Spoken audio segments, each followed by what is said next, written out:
Hi there, so this is She-Ra and the Princesses of Power, Episode 3, RAZZ. Now, I ended up liking this episode a lot more than I thought I would.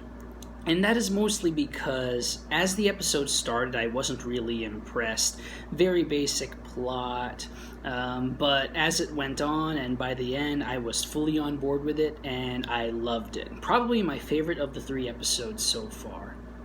And what I especially liked was how, for a very basic premise, the episode took its own spin on it, really made it its own, and it seemed like, and I'm hoping that She-Ra will be doing this, She-Ra the show will be doing this, it's that they have what seem like unimportant episodes, but each episode has its own little piece of the puzzle that will really form by the time we get to the end and show this seeming tapestry of everything interconnected.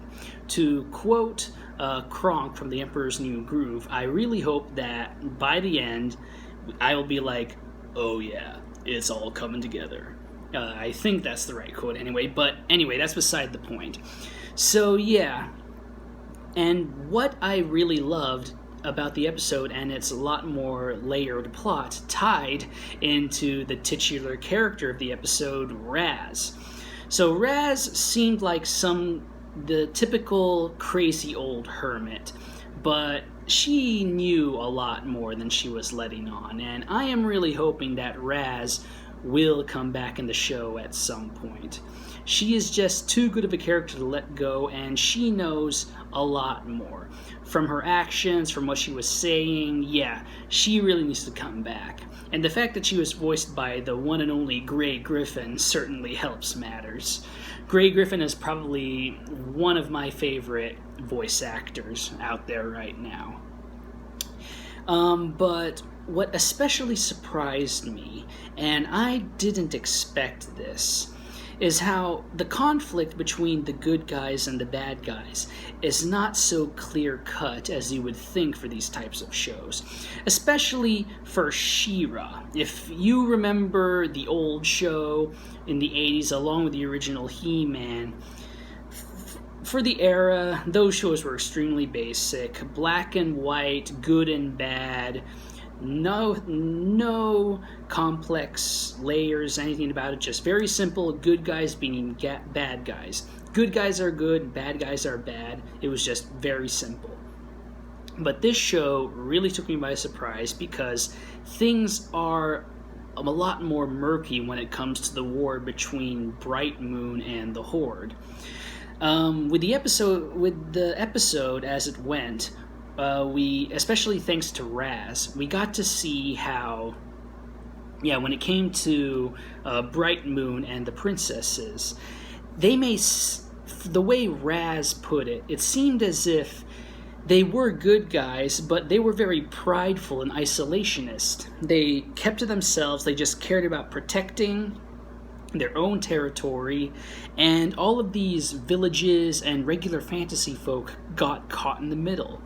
And meanwhile, we have the Horde and characters like Catra, her squad mates, just a normal foot soldiers who seem to have their own lives and opinions and are not just normal basic grunts. And that really took me by surprise because stuff like this I really expect from something like, say, Gundam. Now, I know what you're thinking. Comparing Gundam and She-Ra, that really doesn't seem like a fair comparison, but I feel like I really should mention that because it just makes the show so much more than it really is, and it adds to the very similitude of how this show goes about its characters, its plot, etc. I really have to commend She-Ra and the Princesses of Power for that, for not making it extremely basic, adding a lot more to it. I know I'm rambling on about this point, but again, 2 thumbs up, She-Ra and the Princesses of Power. I really commend you for going the extra mile for that. So when it comes to the characters, yeah, this episode was definitely Adora and Catra. Glimmer and Bow, they're there, but it's definitely Adora and Catra that really took the limelight because it really focused on them, what they were doing, how were they coping with their new situations, and just, I really hope that when these two will get into conflict again, it's gonna be epic. So, when it comes to the moral of the episode, I feel like this was the first one to have some sort of moral, which is, I perceived it as standing true with your own beliefs and convictions and your heart, not needing anybody else to tell you what it is. It's something that you form yourself. And my favorite scene of the episode has definitely got to be the ending, because it really shows that there is so much more to the Horde. And Shadow Weaver and Hordak. Yeah, we finally got to see Hordak, and Hordak looks amazing. I'm so used to Hordak being an off-brand Skeletor, but the way we see Hordak here, ooh boy, this is going to be great. I really hope that Hordak will appear later on and actually do something. So, yeah, not much else to say, I think. I know it sounds like I'm rambling here, but that's because there was so much to this episode I really liked. I didn't know where to begin. So my final thoughts on the episode RAZZ.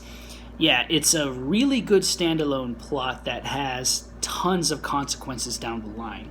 Especially the ending where the queen of Bright Moon, Glimmer's mom, I forgot her name, is that she still has reservations towards Adora. Like, she doesn't refer to Adora as Adora. She still calls her She-Ra.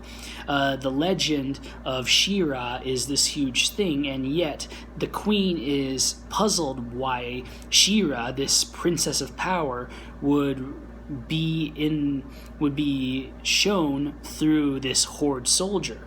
It makes me wonder if, as the episodes will go on, only Glimmer and Bow will be on Adora's side, and Adora will still be treated with confusion and hostility. Tons of speculation on my part for that, and because of that, it just made me really love this episode even more. So I'd say that's all for me right now, and I can't wait for episode 4. So I'll be seeing you guys next time. See you around!